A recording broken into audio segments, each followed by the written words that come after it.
This particular video lecture will cover one of the very important topics for both UPSC prelims as well as mains. The topic that I'll be discussing is an umbrella topic. There is a concept of a fiscal policy. Under this particular fiscal policy, we'll be discussing various important topics such as budgeting, concept of a finance commission, concept of a taxation, so on and so forth. But please understand, there are two terms which are of importance for UPSC exam. One is monetary policy and the other one is fiscal policy. Monetary policy is decided by Monetary Policy Committee. We have discussed related to this and the concept of banking. Whereas in case of the fiscal policy, it is a prerogative or it is formulated by Government of India. There is no universal definition of what is a fiscal policy. But please understand, the decisions which are taken by Government of India, which are in relation to Indian economy, in totality will form the concept of a fiscal policy. For example, distribution of tax revenues, allocation of subsidies. Under the tax revenues itself, the most important concept will be finance commission, announcement of union budget. All of these are basically a part of fiscal policy itself. So in this particular video lecture, what we'll be covering is the concept of a budgeting, what are the important points related to budget, process of budgeting, budget accounts as well as the deficits, FRBM and encasing committee, and finally, what were the reasons why railway budget was merged with the union budget. Once we are done with this, we'll also discuss the points related to finance commission, wherein we'll be covering the basic points related to finance commission, important points related to 14th finance commission, and the discussion related to 15th finance commission. So let me begin with the discussion related to budget. Now what are the important points or concepts you must understand to understand the concept of a budget? Please understand, budget as a term is not mentioned in the constitution. It's a very famous question in the UPSC exam. Budget as a term is not mentioned in the Indian constitution. Whereas the term that is mentioned in the Constitution of India is Annual Financial Statements, AFS, and this has been mentioned under Article 112. Now whenever the union budget is presented on the floor, always remember this, three sets of data are provided or three sets of numbers are provided. That is, let's say hypothetically, the finance minister lays down the budget for the financial year 20, and when he lays down the budget for financial year 20, he will lay it down in the month of February 2019. I hope you can understand this particular concept. When I say financial year 20, it is basically from 1st of April 2019 to 31st of March 2020. This is the financial year 20. And if the budget allocation has to be made for financial year 20, this particular budget will be presented on the floor of the parliament in February. That is the first working day of February. Now when these particular budget documents are presented in February 2019, these particular budget documents will have three sets of numbers. These are referred to as budget estimates, revised estimates, and actuals. Now look at this. In February 2019, when he is going to present the budget for the financial year 20, whatever allocation has been done or whatever numbers have been provided for this particular period, this is referred as budget estimates. Second, for financial year 19, he has already presented the budget and it is almost end of the financial year. Now when the budget was presented for financial year 19, let's say hypothetically, allocation of X rupees was done for a particular project. But as a result of various expenditures, the allocation or the expenditure incurred was higher than the allocation done. As a result of which, the numbers which were allocated for financial year 19's budget will be revised. So another set of numbers will be revised numbers for the financial year 19. And finally, actuals of a financial year 18 will be provided. So remember these 3 points. 1. The term budget is not mentioned in the Constitution of India. Under Article 112, Annual Financial Statement has been mentioned. And this particular article basically states that annually the government shall provide the annual financial statement or lay down the cost for the annual financial statement in Parliament. Second, whenever the budget is presented, three sets of data are provided. One will be the budget estimates for the coming financial year, the revised estimates for the present financial year, and third, actuals of the previous financial year. And third point, budget as a convention is presented on the first working day of February. Earlier, we used to submit it or announce it on the last working day of February, but in the recent times, the government of India has preponed this particular presentation of the budget to the first working day of February.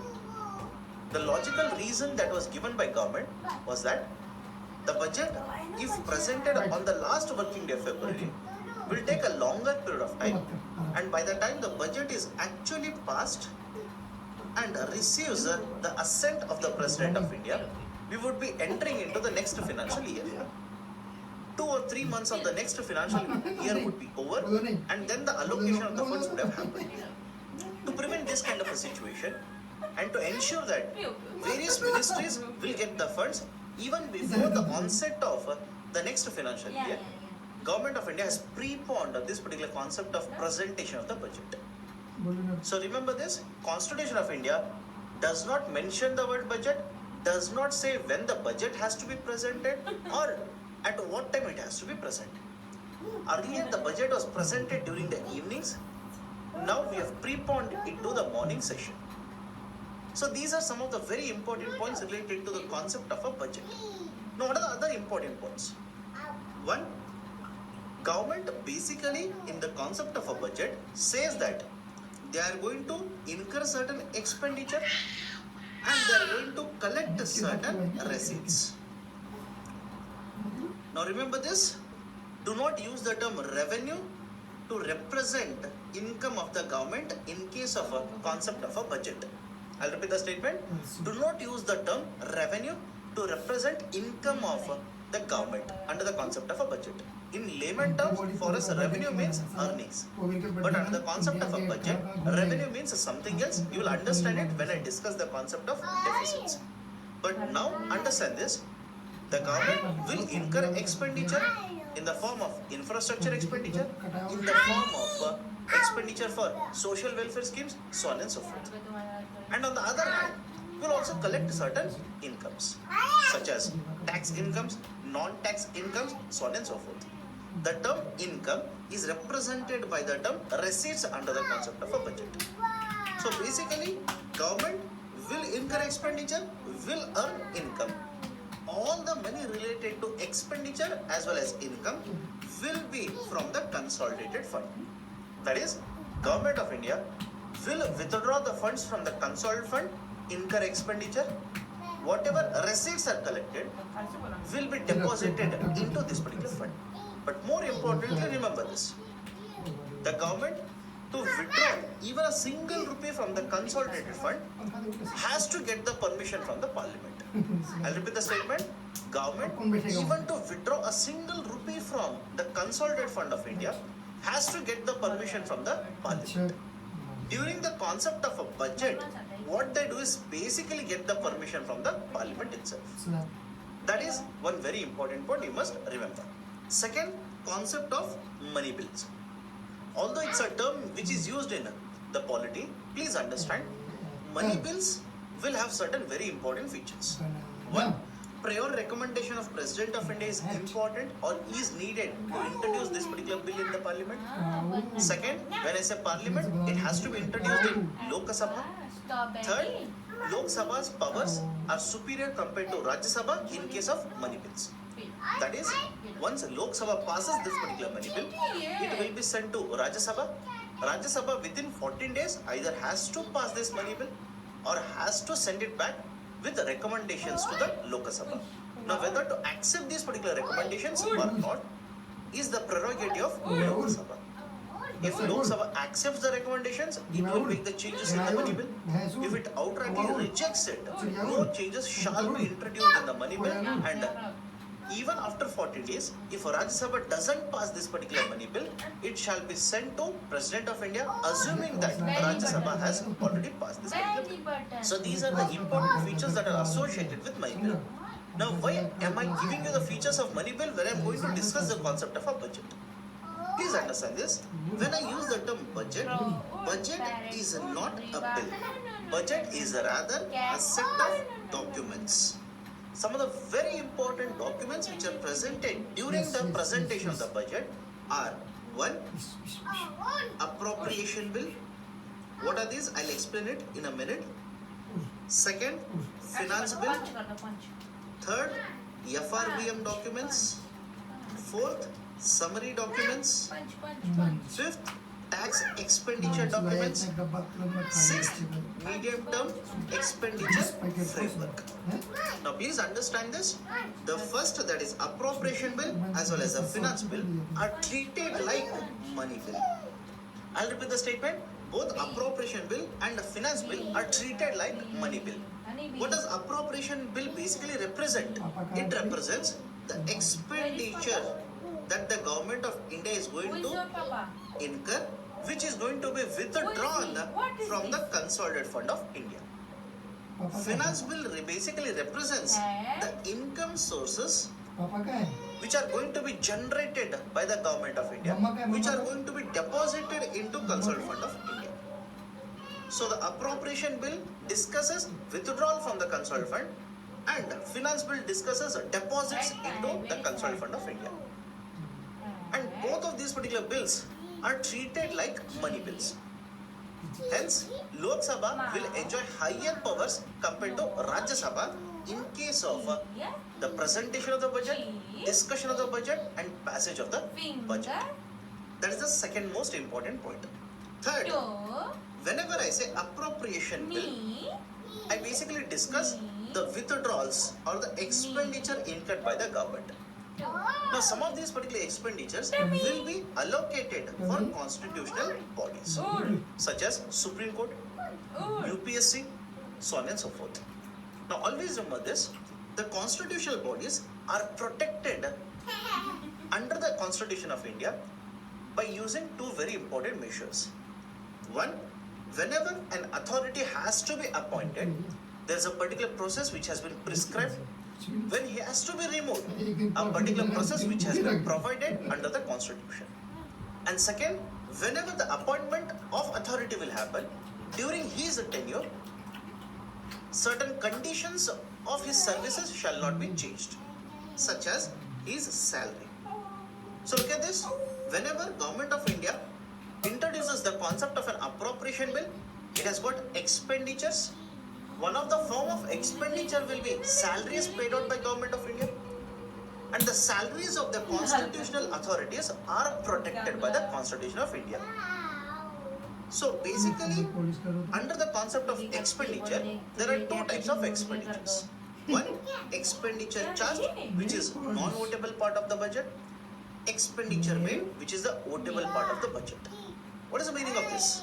Out of the total appropriation bill, I can basically bifurcate these particular expenditures under two heads: votable head and a non-votable head. That is expenditure made and expenditure charged respectively. It basically means that Lok Sabha can take up these particular withdrawal of funds and can have discussions. Although I'm using the term withdrawal of the funds, they will use a technical term called as demand for grants.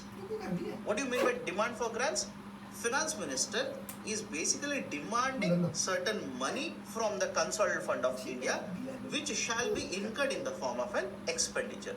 This is called as a demand for grant. Now look at this. The demand for grants can be discussed and can be voted if these demand for grants are expenditure made or votable part of the appropriation bill. I'll repeat it. Within the appropriation bill, there is a part of expenditure which can be discussed as well as voted. This is called as expenditure made.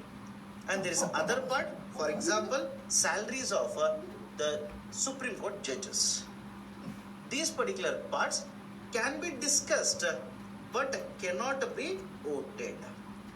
This is called as expenditure charged and this is called as expenditure made. So remember these two distinctions. Next, the concept of cut motions. What do you understand by the term cut motions? Cut motions are nothing but the motions which are introduced as a result of which one of the parties, that is opposition party, is demanding reduction in the expenditures. That is, one of the demand for grants, let's say hypothetically, Finance Minister has demanded for a grant of 50,000 crore rupees for a particular purpose. This particular demand for grant can be reduced or can be cut down by introducing a motion called as a cut motion. The cut motions are of three types: economic cut motion, policy cut motion, and finally token cut motion. In case of economic cut motion, the reduction will be as per economies of expenditure. I'll repeat the statement. In case of economic cut motion, a reduction will be done as per the economies of expenditure. How so? When I discuss in detail the passage of the budget, you will understand it. Second, policy cut motion, the whole expenditure will be reduced to 1 rupee. That is called as a policy cut motion. And this policy cut motion will be introduced whenever there is a faulty policy introduced by the government of India. Third, token cut motion, under which the expenditure that has been demanded by the finance minister will be reduced by 100 rupees. So these are the cut motions. We will see when they are going to be introduced when I discuss in detail about the discussion and the passage of the budget. And I've already discussed the concept of appropriation as well as the finance bill. Appropriation bill deals with the withdrawal of the funds for expenditure purposes. Finance bill deals with the collection of incomes by the government or collection of receipts by the government and deposition into the consolidated fund of India. So these are the two very important bills which are introduced under the concept of a budgeting. Although there are other documents, we will see as and when we discuss the relevant parts, I will be discussing these particular concepts of the various other bills. Now, how the budget is prepared? First and foremost, remember this. It is the finance ministry which is responsible for the preparation of the budget, and within the finance ministry, there is a division, or before that, there is a department which is responsible, under which there is a division. So finance ministry and the department is the Department of Economic Affairs and division is budget division. I'm referring to this for a simple reason. Many a times in the UPSC prelims, this particular question will be asked. So please be very careful whether the UPSC is asking you which division is responsible or which department is responsible or which ministry is responsible.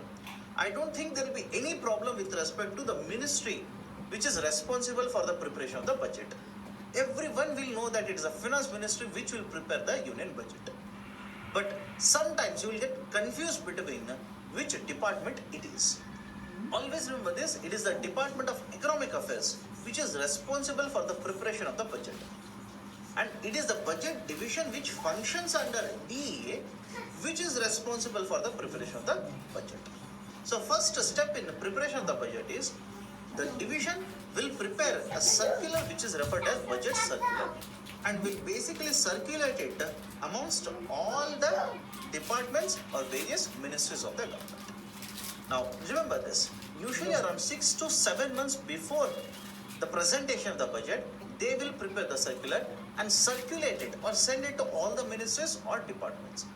Now the ministries as well as the departments will convey their requirements in terms of financing to the finance ministry.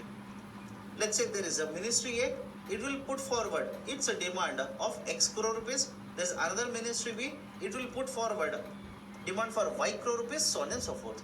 Now remember this, finance ministry has got a limited leg space.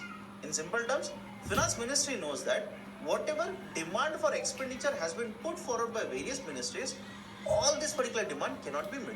For a simple reason, the incomes or the money that is there with the government of India is limited. It is not unlimited money.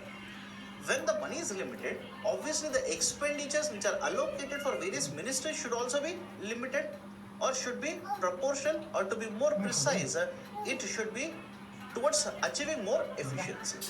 So look at this. The finance ministry will examine the estimates which are received by it from various departments as well as ministries. Once they have received it, they will consolidate that with the money that they have got and then prepare the budget documents. So remember this is how the budget preparation actually is done. Many times in the newspapers we'll come across the concept of a halwa ceremony. Usually towards the 3rd and 4th week of January, you'll come across halwa ceremony. Now basically this halwa ceremony represents that government of India or the finance ministry has finished the preparation of the budget. That is, the budget documents are ready. What is left out is basically the finance minister taking these particular documents and reading it aloud on the floor of Lok Sabha. So this is the concept related to preparation of the budget. And before I go forward to the next step, remember this. It is the budget division under the Department of Economic Affairs, which is again under the Finance Ministry, which is responsible for the preparation of the union budget. Now how the budget is passed, the passage of the budget. Prior recommendation of President of India is provided. Then the budget is laid before the Lok Sabha by the Finance Minister. So remember this. Irrespective of whether the finance minister is from Lok Sabha or Rajya Sabha, budget will always be laid on the floor of Lok Sabha. I'll repeat it. Irrespective of whether the finance minister is from Lok Sabha or Rajya Sabha, budget is always laid on the floor of Lok Sabha. And once it is laid on the floor of Lok Sabha, it is assumed that it is also laid on the floor of Rajya Sabha. But move to the right side now. Once the budget is laid before the Lok Sabha, for the next couple of days, that is usually for 2 or 3 days, a general discussion related to the budget is done. When I say general discussion, individual demand for grants will not be taken up and will not be discussed. On the whole, how does the budget look like? Is it farmer friendly? Is it industry friendly? Is it tackling black money that is present in India? Is it promoting growth? Is it curtailing growth? So on and so forth. Usually the overlook of the budget is discussed during the general discussion on the budget. And also another point, how many days are allocated individually for these particular steps is a prerogative of the government. Because Constitution of India doesn't mandate within how many days this has to be over. All it says is annual financial statement has to be presented. Since there is no hard and fast rule which has been provided under the Constitution of India, the number of days which are allocated will vary from one budget session to the another budget session, or from one government to another government, from one decade to another decade. So usually for 2 or 3 days, a general discussion will be conducted. And second point, during general discussion, individual demand for grants shall not be discussed. Overall look of the budget will be discussed. That is, specifically, a member representing opposition political parties will basically try to give you a view of this particular budget. And once the general discussion is over, the House is adjourned, then these particular demand for grants are given to various standing committees. Now please understand, it will take very long time period for the Lok Sabha to evaluate all the demand of grants. It takes a very long time period because there are so many demand of grants which are submitted by the finance minister. Usually these particular demand of grants will vary from one budget to another budget. For example, in one previous financial year, the demand of grants was somewhere in the range of 100. After that, it reduced to 99, so on and so forth. So number of demand of grants are very large. It takes a very long time period for Lok Sabha to start picking up every demand of a grant and start discussing the provisions or the points related to these particular demand of grant. And within a short period of time, all of this discussion cannot be done and budget cannot be passed. Hence what they do is, they will form the standing committees, wherein the representatives will be from Lok Sabha as well as Rajya Sabha. And this particular standing committee will look into this particular demand of a grant, submit a report to Lok Sabha. And once the adjournment is over, which is usually for a period of 2 to 3 weeks, the House now, that is the Lok Sabha now, starts taking up all these demand of a grant and starts having a detailed discussion on this particular demand of grants. Please understand, when these particular detailed discussions are happening, now if the standing committee report basically is opposed to a particular demand of grant, now the cut motions can be introduced. Remember this, cut motions can be introduced only during the detailed discussion of the budget. Cut motions shall not be allowed during the general discussion of the budget. And what are the cut motions? There are three cut motions. One is a policy cut motion. Second one is a token cut motion. And the third one is a economic cut motion. Let's look at each one of them now. Let's say, hypothetically, Government of India has got two policies, X and Y. And both the policies are implemented to achieve the same objective. Again, it's just a hypothetical situation. It doesn't happen in reality. Government of India has got two different policies. The objective of both the policies is the same. Now, the Government of India allocates a certain fund for X as well as certain fund for Y. Don't you think there is a duplication of a policy here? And since there is a duplication of policy, there is a duplication of even the expenditure allocated. This is the faulty policy which I am referring to. Whenever such faulty policy is implemented by the government and there is a duplication of resources like this, the opposition party can introduce a policy cut motion. Wherein, let's say hypothetically for Y, the Government of India had a demand of a grant of 50,000 crore rupees. This particular demand of a grant of 50,000 crore rupees, if policy cut is introduced and passed by the Lok Sabha, will be reduced to 1 rupee.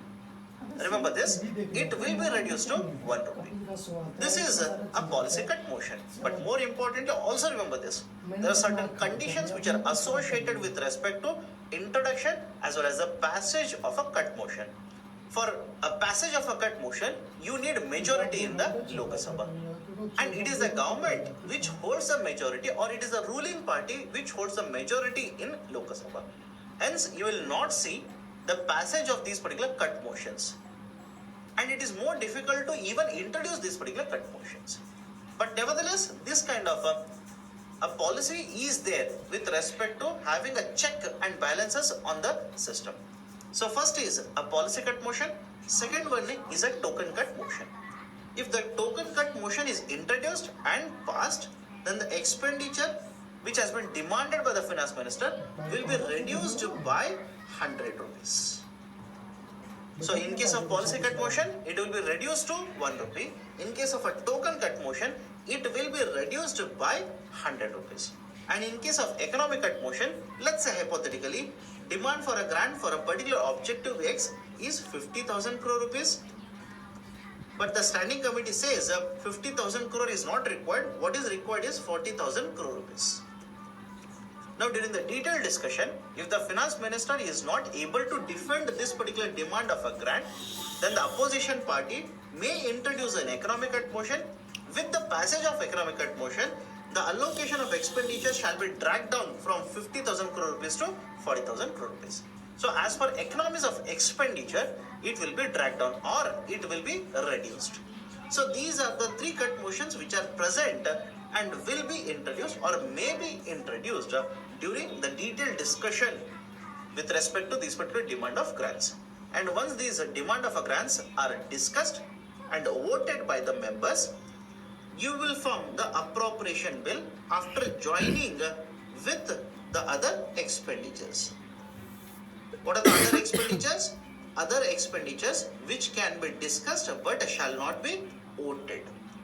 So, once these particular expenditures are joined with all the other demand of grants which have been discussed as well as voted, what you get is appropriation bill. Now, once the appropriation bill is sent to Rajya Sabha, Lok Sabha will take up the finance bill. Not much discussion will happen in case of a finance bill for a simple reason. These are all estimations. That is, Government of India is saying that in the coming financial year, how much incomes that they are going to generate. That is a part of the finance bill. So this is how the budget passage will be conducted. Now, apart from this particular discussion, you need to remember certain tools which are used during the passage of the budget. So one such tool that you must remember is the tool of guillotine. And another one was vote on account. What do you mean by guillotine?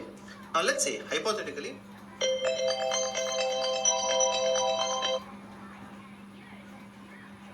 days have been allocated for the detailed discussion of a demand of grants. Within these particular 20 days, all these particular demand of grants should be discussed as well as voted upon. Now what if 19 days are over and only 50 demand of grants have been discussed as well as passed? And let's say hypothetically, out of total 100, 50 have been passed and 50 are left out to be discussed and passed, but there is only 1 day left out. Now during this particular discussion, on the last day, the Speaker of Lok Sabha will introduce a tool called as guillotine, which basically means that all the remaining demand of grants, which are 50 in number in this particular example, shall be discussed within the same day and passed within the same day. This particular tool is called as a guillotine. Apart from this, there is also a concept of vote on account. Earlier what used to happen, remember this, earlier what used to happen, the budget was presented on the last working day of February, and for the budget to be discussed in detail, then sent to President of India for his signature, and for the President of India to give the signature, it would be somewhere in the month of May. So look at this, budget for the next financial year is passed and receives the signature of the President in the next financial year itself. Usually for 2 months, for the next financial year, the allocation would not be done. To overcome this particular problem, government used to introduce a concept called as a vote on account, which basically means for the first 2 months of the next financial year, that is for the month of April and May, 1/6 of the appropriation bill will be allowed to be withdrawn. Have you understand this? 1/6 of the value of the appropriation bill will be allowed to be withdrawn by Government of India. This was referred as vote on account. So these are some of the very important points related to passage of the budget. Now once we are done with this, what is the economic side of this particular passage of the budget? Remember this, the government budget will have two sides. One is called as a revenue side and the other one is called as a capital side. Some books will write it as a revenue budget or revenue account. Both are one and the same. But more importantly, revenue side basically consisted of all the incomes as well as expenditures which are not associated with asset. Remember this, the revenue side will consist of all the expenditure that is incurred by the government and all the incomes that is collected by the government which are not associated with an asset. Whereas the capital side will consist of, again same, the incomes or expenditures of the government but with relation to an asset. That is the basic difference between the revenue account as well as the capital account under the concept of a budget. And apart from this, the revenue account or the revenue side of the budget, the transactions are day-to-day transactions.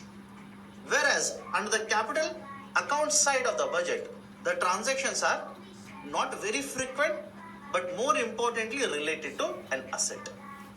Now look at this, under the revenue side, again there are two accounts or two sides. One side is revenue receipt, which basically refers to income, revenue income of the government, and second side will represent the revenue expenditure. In the same form, the capital side will also have two sides. One is a capital receipt and the other one is capital expenditure. Now I'll further elaborate these particular tables. These particular tables are important for you to understand the concept of a deficit. If the tables are very clear for you, the concept of deficits will be very clear and very easy for you. So understand these particular table. I'll put in a nutshell now. The whole budget account will have two sides, a revenue account and capital account. One side is not associated with an asset. The other side, that is the capital side, is always associated with an asset. Under the revenue side, again there are two. One is revenue receipts, revenue expenditure. That is income and expenditure. In the same way, capital account will have two sides, capital receipts and capital expenditure. Now we will look at what are the very important components in each of these particular sides. But more importantly, understand this.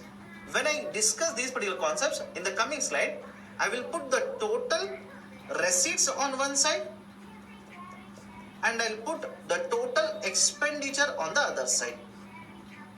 That is, when I say the receipt side, it will be associated with the revenue receipts and capital receipts, and expenditure will be revenue expenditure and capital expenditure. Why am I doing this? In a minute you will understand it. Now let me begin with the receipt side. That is the income side of the government within the concept of a union budget. Now the receipts will be two types, revenue receipt and capital receipts. We have already seen it. Under the revenue receipt, there are two sides again. One is tax revenue and the non-tax revenue. Within the tax revenue, there is a direct tax and indirect tax. What is the meaning of all of these? You will understand when I discuss the concept of a taxation. You will collect a direct tax, for example, income tax, corporate tax, so on and so forth. And the government will also collect certain indirect taxes. The best example as of now is GST. In the same way, there is a non-tax revenue also. For example, government would have given certain loans, let's say to a state. This particular state will repay the government the concept of an interest. The interest receipt is a part of a non-tax revenue. Profits and dividends of CPSEs, Central Public Sector Enterprises, fees and fines which are collected by the government, external grants which are collected by the government, special assessment funds which are collected by the government. So these will form the revenue receipts of the government. And on the other side, there are capital receipts, such as a recovery of loans. Let's say central government has given a loan to a state government. After a couple of years, state government will repay the loan to the central government.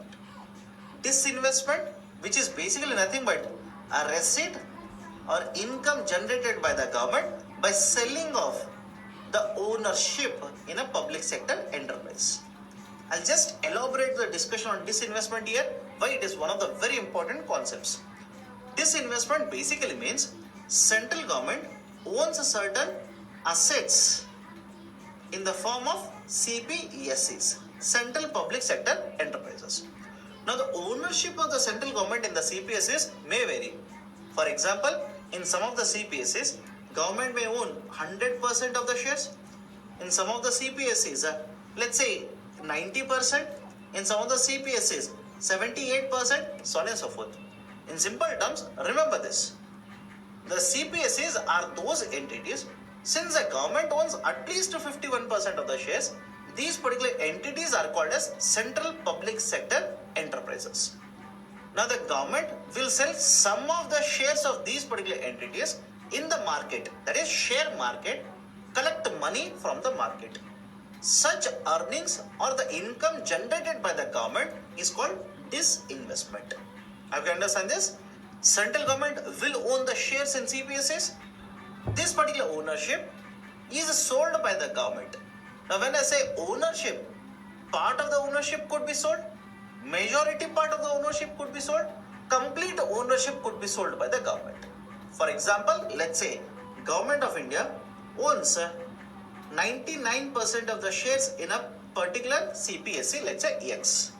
Government of India may simply decide to sell 5% of these particular shares, collect money, or may sell 15% of these particular shares and collect money from the market, or may sell 48% of these particular shares, collect the money from the market, or may decide to sell all the 99% of these particular shares, collect the money in the market. But only difference is, when the government sells 5% or 15% or even to the extent of 48%, government will still own majority of the shares in this particular CPSE. And it will be continued to be owned majorly by the government, hence it is called as CPSE. Now if the Government of India decides to sell the shares to the extent that its ownership falls below 51%, then This is called as divestment. For example, Government of India may decide to sell off 51% of these particular shares. In that particular scenario, Government of India's ownership will be lesser than 51%.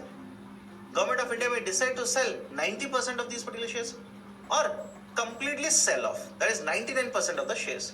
No doubt the Government of India will be able to raise incomes or money by selling these particular shares. But in what form it is done, it varies. Whenever it sells the shares, continues to own majority of the stake in CPSE, it is disinvestment. Whenever it sells majority of the stake, this is also called disinvestment, but specifically divestment. So either by selling part ownership or majority of the ownership, government will raise the money. This is called as disinvestment. So look at this. One form of a capital receipt is a recovery of loan. Another form is disinvestment. Third one is borrowing. We have discussed the concept of a G security. Under the concept of G security, what happens? Government of India issues these particular G securities, collects money. But essentially the concept of a G security is nothing but a borrowing, where Government of India is guaranteeing payment after the maturity period of the G security. So this is nothing but the concept of a borrowing. Government will borrow from the market under various heads, but the most important is through the G securities. And after this, the borrowings through other funds. All of these are part of the capital receipts. Now look at this particular table. I'll basically bifurcate this particular table into two heads. I'll take all these receipts, that is a tax revenue receipt, indirect tax revenue receipt, non-tax revenue receipt, along with I'll take the revenue receipt plus all the capital receipts except borrowings are done by government. I'll repeat the statement. I'm taking all the receipts except the borrowings are done by the government. Why? For a simple reason. Understand this. Borrowings that are done by the government will carry a repayment liability. That is, Government of India may borrow today, but will have to repay after certain time period. It could be after 3 months, after 6 months, or after 1 year, after 3 years, so on and so forth. So whenever Government of India borrows, it has to repay. But without these particular borrowings or except these particular borrowings, look at any other component. But if I take out this particular concept of a borrowings out of total representation here, I'll be left with all the receipts which are collected by the government where there is no repayment liability. Have you understand this? Market borrowings will carry repayment liability. So that is one receipt collected by the government where there is repayment liability in the future. That is, Government of India will collect the money today but will have to repay in the future. Whereas all the other components will lead to what? Government collecting the money without any repayment liability. For example, taxes. Government of India will collect taxes. Do you think Government of India will repay this particular amount after a certain period of time? Absolutely no. That is, when the Government of India collects these particular taxes, it is a prerogative of the government regarding how to use this particular money. So, the tax revenues collected but not repaid, non-tax revenues collected, not repaid, capital receipts collected, not repaid, except market borrowings. So, the revenue receipts plus the capital receipts except the borrowings, I'll basically call them as non-debt creating receipts. What do you mean by non-debt creating? It basically means receipts are collected, money is collected by the government, repayment is not done, or there is no liability of repayment in the future. Whereas market borrowings is one component where Government of India will collect the money today but will have a repayment liability in the future. Such borrowings, they will classify this as a debt creating receipts. So look at this. Under the budget or government receipts, all the receipts can be put under two heads: non-debt creating receipts and debt creating receipts. Market borrowings will be put under the debt creating receipts. All the other receipts are kept under non-debt creating receipts. That is the importance of me discussing receipts under one head. Now apart from this, There is also a concept of government expenditure. Again, under expenditure, two heads: revenue expenditure and capital expenditure. In case of the revenue expenditure, government will incur expenditure in the form of maintaining law and order, defense, interest payment, subsidies, welfare payment, pension payment, etc. In case of the capital expenditure, it will incur the expenditure in the form of expenditure on infrastructure, repayment of loans, loans given to the states and union territories, etc. So this is the part of the government expenditure under two heads: revenue expenditure as well as capital expenditure. So look at this. I'll put everything in a nutshell now. At the top, there is a budget account. This particular budget account has got two sides. One is the revenue side and the other one is capital side. Under the revenue side, there are two sides again: the revenue receipts and the revenue expenditure. Under the capital, there are two sides again: capital receipts and capital expenditure. Under the revenue receipts, the two types of very important receipts are tax receipts and non-tax receipts. And under the tax receipts, you have the direct tax receipts and indirect tax receipts. So this is the most important classification of the budget account, which you must remember to discuss the concept of a deficit. Now, another very important point you must remember is one of the components of the capital receipt is a borrowing or a market borrowing, which has got a repayment liability or carries certain repayment liability. Now, once you have understood this kind of a tabulation or the differentiation in case of the budget account, let's discuss the concept of the deficits. Some of the very important deficits that you will come across whenever the budget is discussed is the concept of a revenue deficit, effective revenue deficit, fiscal deficit and primary deficit. But apart from this, I have also given budget deficit as well as monetized deficit. Let's discuss all of them. First one is a budget deficit. Budget deficit is nothing but how much excess is the total expenditure over total receipts. I hope you remember the table here. That is budget account. Budget account, there are two sides here: revenue and capital. Under the revenue, there is a revenue receipt, revenue expenditure. Under capital, there is a capital receipts and capital expenditure. Now look at this. Using this, we will discuss all the deficits. So budget deficit is how much excess is the total expenditure compared to total receipts. That is, if I number 1, 2, 3 and 4, it basically means this 2 plus 4, how much it is excess compared to 1 plus 3. And since I'm using the term deficit, it basically means what? Expenditure is higher compared to the income, that is the receipt. And always remember this, all these deficits will be given in terms of percentage of GDP. So first one, budget deficit. How much is the difference between total expenditure and total receipt, assuming expenditure is higher than the receipt. Next one is revenue deficit. For defining revenue deficit, look at the revenue side of the account. The revenue side of the account has got a revenue receipt and a revenue expenditure. So how much is the excess of revenue expenditure compared to revenue receipt? This is called as a revenue deficit. Third, effective revenue deficit. Within the concept of a revenue expenditure, there is one revenue expenditure which is incurred by the central government. This is called as grants for creation of capital assets. Grants for creation of capital assets.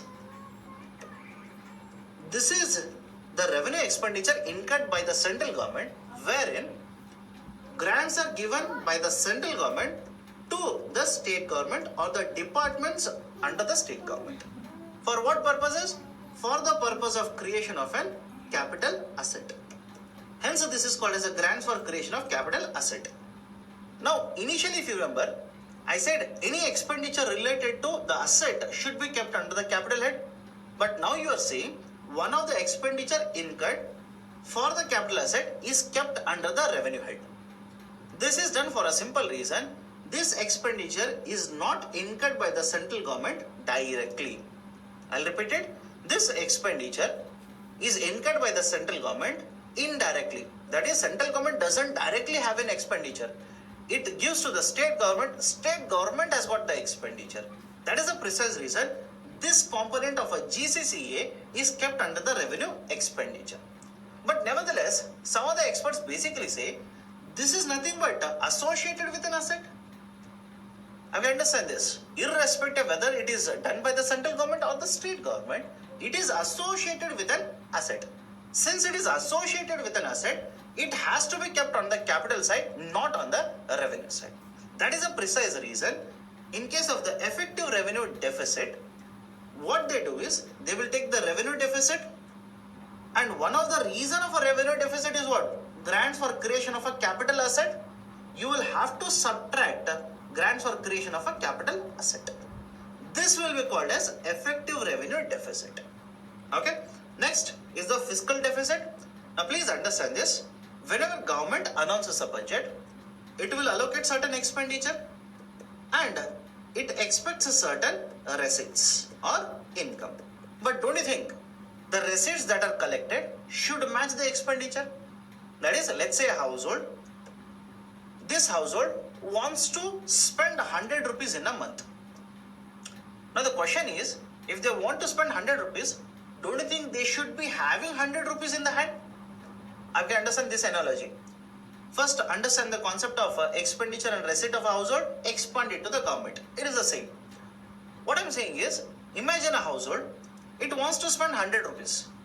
Now to spend 100 rupees, it should have 100 rupees in the first place.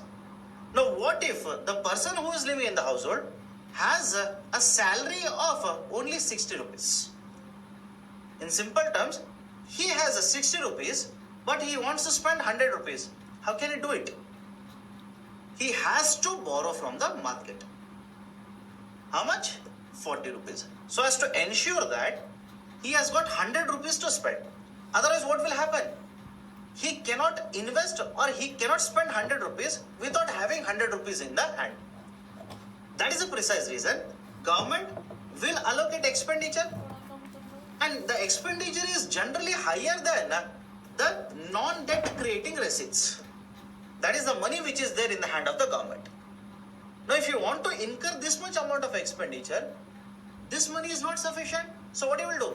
You will go to the market and borrow from the market, so as to ensure that you have sufficient money to have this much amount of expenditure.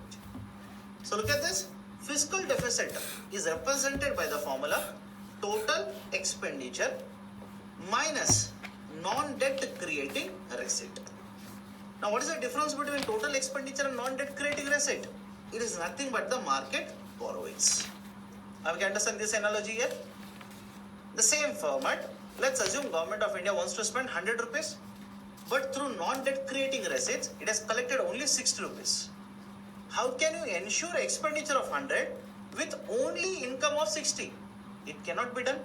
So what you will do as a government? You will go to the market, issue bonds, or through various other instruments, you will borrow 40 rupees from the market. So the difference between total expenditure and non-debt creating receipt is nothing but the market borrowing itself. That is the precise reason they will simply say fiscal deficit is nothing but market borrowings. So this is the concept of a fiscal deficit. Next one, primary deficit. Now understand this. Primary deficit is represented by fiscal deficit minus net interest payments. Now what is this concept of a net interest payment? That is another concept of a revenue receipt. You will see an entry called as a interest receipt. And another concept of a revenue expenditure, you will see a component called as interest payments. Now let me ask you a question. What is this interest? This interest is either paid by the government or received by the government for a simple reason. In the past, it has either taken a loan or it has given a loan. Have you understand this? Let's say hypothetically, in the last year, government of India gave a loan and also took a loan. Now since government of India has given a loan in the last year, don't you think government will collect the interest this year and will continue to collect the interest? And since government of India has taken a loan in the last year, government of India will continue to pay interest in this year as well as subsequent years. What I'm trying to say is this. This component of interest, be it in the form of a receipt or be it in the form of a payment, is because government either has taken a loan or has given a loan in the past. And this is not associated with the activities of this fiscal year. I'll repeat the statement. Either the interest receipt or interest payment is associated with the borrowing or the lending done by the government in the past, not in the present year. Hence, the experts say that the true deficit of this particular year should not consist of the interest component. That is the interest receipt or interest payment. That is the precise reason when they say primary deficit, out of the component of fiscal deficit, which consists of interest payment here, interest receipt here, I am going to take out this particular component of interest. This will give me what is the true deficit incurred by the government because of the activities of this particular fiscal. That is called as a primary deficit. And finally, concept of a monetized deficit. Monetized deficit basically means Government of India asking RBI to print fresh currency notes and give the loan. What is the problem? Problem is this. If RBI prints currency and gives it to Government of India, it is going to take this money and incur in the form of expenditure. And when Government of India spends this money in the market, can I simply say money flow in the market or money supply to the market has increased? And when the money supply to the market increases, it may lead to inflationary trends. That is the precise reason we have put certain limits with respect to concept of a monetized deficit. Another form of monetized deficit will also be government going to a bank, borrowing from the bank. What is the issue with this? Issue is bank has, let's say, just a hypothetical number, 100 rupees to give in the form of a loans in the market. Now let's say government will go to this bank and ask the bank to give 20 rupees out of this to government in the form of a loan, on which rate of interest will not be very huge compared to rate of interest charged by the bank in the market. So the bank will be left out with lesser money to lend in the market. And if the bank wants to generate the same amount of a profit with lesser money, what it will do? It will increase the interest rates or lending rates. And when the bank increases the lending rate like this, borrowers, let's say example, corporate borrowers will basically move away from borrowing from the banks and will start looking at different avenues of borrowing. That is, let's say the corporates may simply stop or reduce borrowings from the banking sector and may simply go to the financial market, issue instruments such as commercial papers and collect money. This kind of a movement away from one source to another source is called as a crowding out effect. I'll repeat it. This kind of a movement from one source of borrowing to another source of borrowing is called as crowding out effect. So that is the issue with the monetized deficit, and that is the reason I said we have got certain constraint with respect to monetized deficit in India. So remember this, we do not calculate budget deficit, we do not usually come across the concept of a monetized deficit. Whenever you read the budget documents, you will come across concept of a revenue deficit, effective revenue deficit, fiscal deficit and primary deficit. And when I discuss FRBM is again associated with the concept of a deficit itself. So these are the different types of deficits which are very important from the perspective of UPSC exams. Now what has been the trend in the deficit? Just have a look at the numbers. Please do not mug up these particular numbers. The trend has been that in case of Indian economy, the government of India has been on a path of a fiscal prudence. What do you mean by fiscal prudence? Remember this, fiscal prudence basically refers to better quality of expenditure. The quality of expenditure has increased. The quality of expenditure has increased means the revenue deficit has come down, the fiscal deficit also has come down. Whenever these two features are applicable to any economy, we'll basically say the government in that economy is following a policy of a fiscal prudence. Opposite of a fiscal prudence is a fiscal profligacy,